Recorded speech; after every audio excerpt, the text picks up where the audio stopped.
There has been some transition in the Chinese thinking process. Initially, in 1960, they considered south of McMahon Line as part of India. Some sense should prevail in the Foreign Ministry of China in regard to such incidents. There are many aspects to it. One is that obviously the Chinese government has issued instructions. In fact, they say that Tibet has 5 fingers. Arunachal Pradesh is only one. Sikkim and all that. Let me not go into it. That is their traditional claim, which at times they hold even now. There has been some transition in the Chinese thinking process. Initially, in 1960, they considered south of McMahon Line as part of India. If India recognizes Aksai Chin as part of China, this is what Premier Chou En-lai mentioned in 1960 during his visit to New Delhi. In 2005, the Chinese ambassador to Delhi, Mr. Sun Yushi, told the Indian news channels that the whole of territory that you call as Arunachal Pradesh is a disputed territory. So there has been a shift from the south of McMahon Line, that is Arunachal Pradesh. NIFA used to be called Northeast Frontier Agency. Now they expanded that to the whole of Arunachal Pradesh as a disputed territory.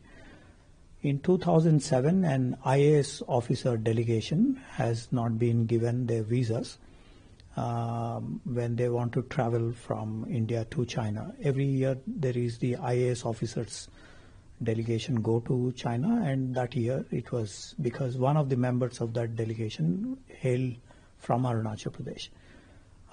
Then there was one group captain Mohanto who also hailed from Arunachal Pradesh, and there was an Indian military delegation which was supposed to go, and so he was denied visa, and the whole delegation has been cancelled to visit China.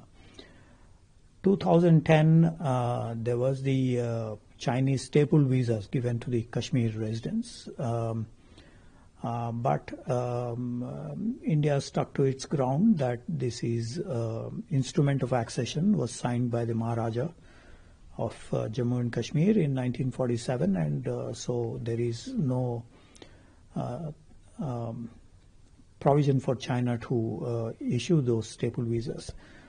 So we have had these things happening over a long period of time, and these have now resurfaced recently, with China renaming places in Arunachal Pradesh 4 times so far.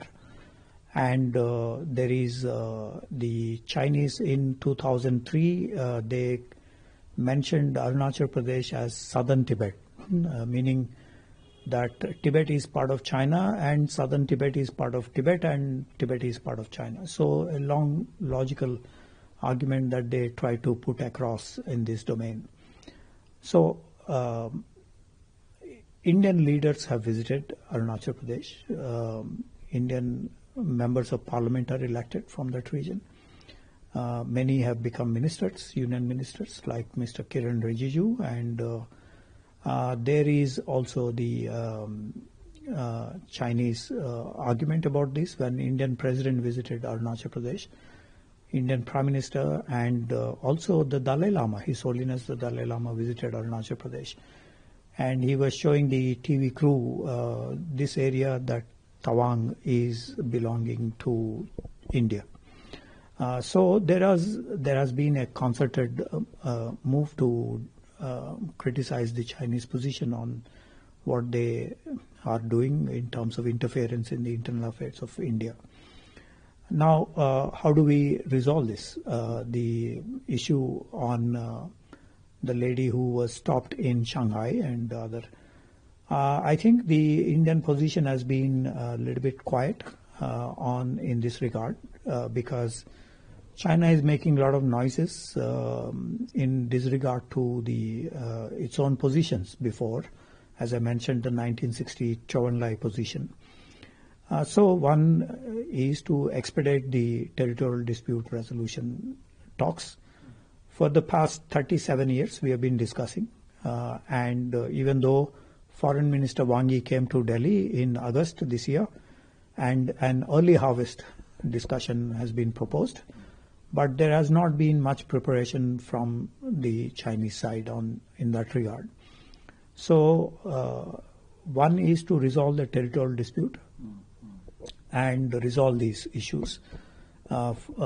Second is to have an understanding that regardless of the dispute and the outcome of the negotiations, such things should not happen that inconveniences the general public.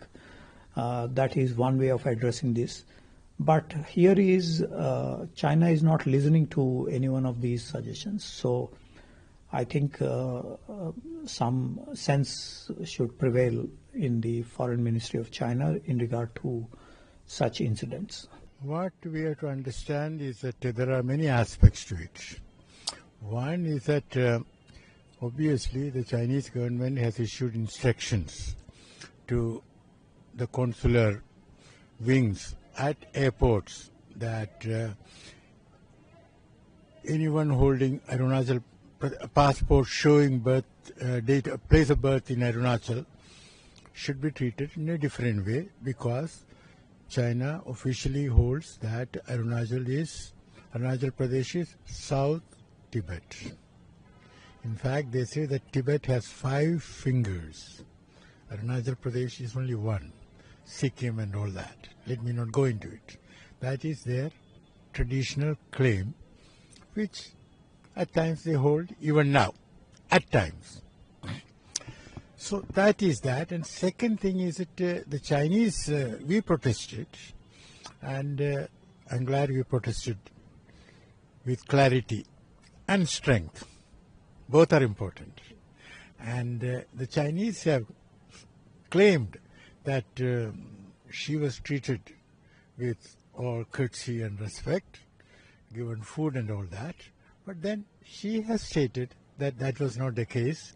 And of course, I was not there, but I'm inclined to believe her, because she's a, qualified young person. She's unlikely to fabricate a story. So the fact is, A, Chinese have given such instructions. B, that the treatment was bad. What the lesson we have to learn is that while we should pursue the thaw in relations between India and China, now on, after the meeting between the two leaders last year, October. So we should continue that. But we should bear in mind that Chinese territorial claims on India are unlikely to be withdrawn. And that, as President Reagan said, trust but verify.